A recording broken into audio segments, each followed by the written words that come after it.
Valenciana ha sido electo alcalde entre atronadora salva de aplausos y en el ayuntamiento ya se ha editado la nueva enseñanza patria, oyéndose la marsellesa Traca por toda la ciudad. La República llegan los militares y nos disparan.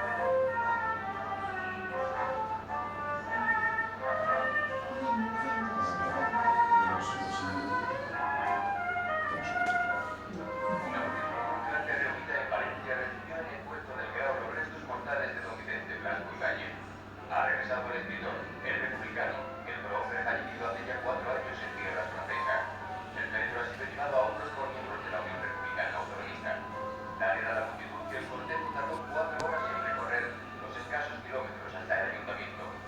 Don Vicente recibirá sepultura arropado por la señora, y como él mismo expresara, quiero que mi cuerpo se confunda con esta tierra de Valencia, que es el amor de mis amores.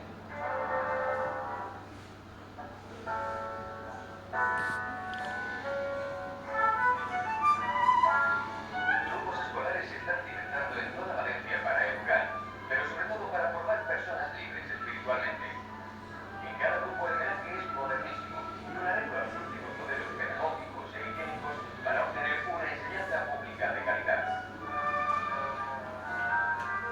Manuel Azaña celebró un mitin en la Plaza de Toros que disfrutó de gran recibimiento entre la izquierda valenciana. Hace ya casi un año que el de Alcalá de Henares